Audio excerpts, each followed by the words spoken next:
我是蕊希，花蕊的蕊，希望的希。今天你还好吗？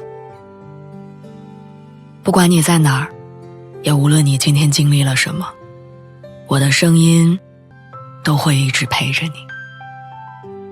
听完今天的故事，祝你晚安，做个好梦。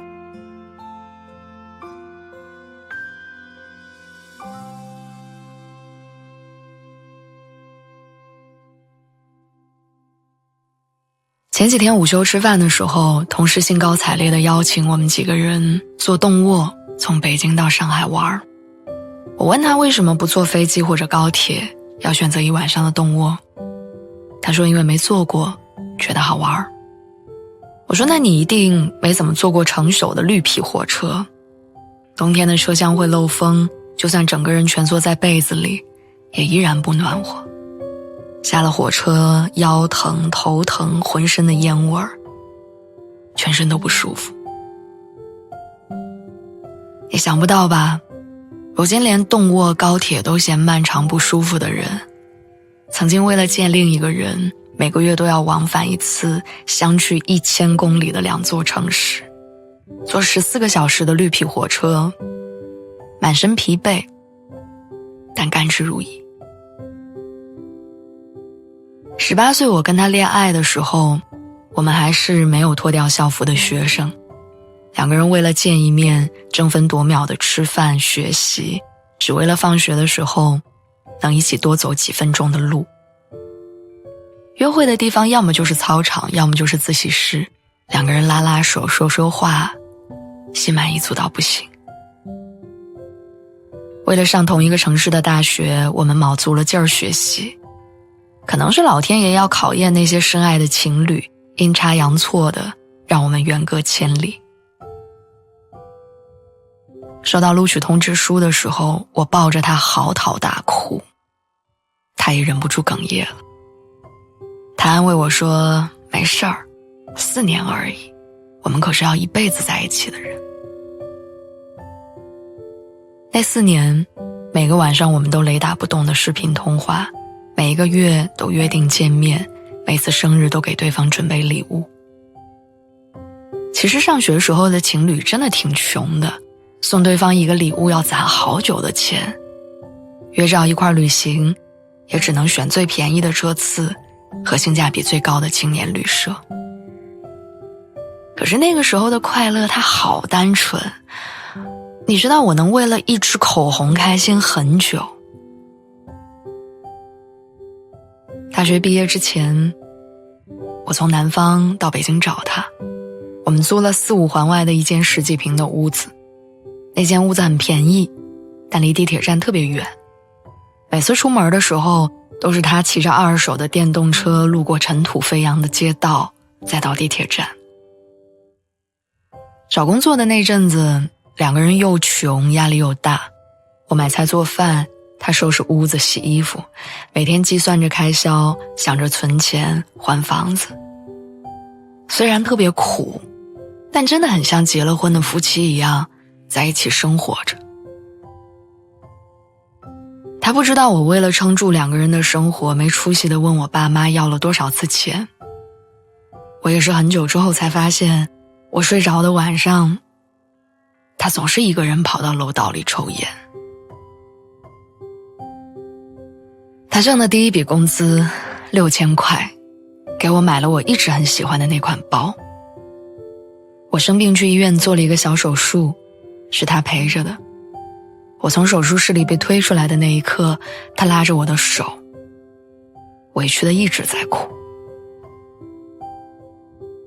可是你想不到吧，就是这样一对从稚嫩走到成熟，挨过异地和贫穷的情侣，有一天他们也会分开。我和他在一起的7年，我们之间的记忆多到我生活里的每一寸土地都有和他共同经历的场景。他不吃香菜，原来吃饭的时候我总是帮他把盘子里的挑出来。后来我身边的人都吃香菜，每次吃饭的时候我不用再挑香菜了。可是我却很不习惯。我们说要一起去日本玩，他陪我去迪士尼，但是我们没去就分手了。后来我和朋友们去日本玩，买了票，站在迪士尼的门口，站了很久，还是没进去。一个人坐在外面，等了他们一整天。那天闺蜜让我陪她逛街，给即将结婚的另一半挑西服。我站在店里，突然想起她的第一套西服是我买的，那个时候我还没钱，却执意要给她买一身。她试穿着出来，我说，我们结婚的时候，你就穿这身来娶我吧。我不会再坐在电动车的后座，不会再住10几平米的出租屋，我不会因为收到一支口红就喜形于色，我也不会再谈捉襟见肘的爱情，再也不会为了让哪个男孩开心就饿着肚子攒钱给他买礼物。就像一场长跑比赛，人们总在最开始斗志昂扬，健步如飞，然后在中途逐渐放慢脚步，气喘吁吁。谁都想跑赢那场比赛，但是没办法，没力气了，跑不动了，所以输了就认了。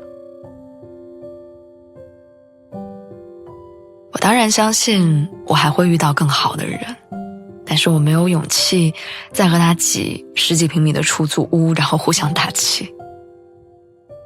我到现在仍然觉得拉着手在操场里散步好浪漫呐，但是我真的更愿意坐在环境舒服的咖啡厅里跟你聊天。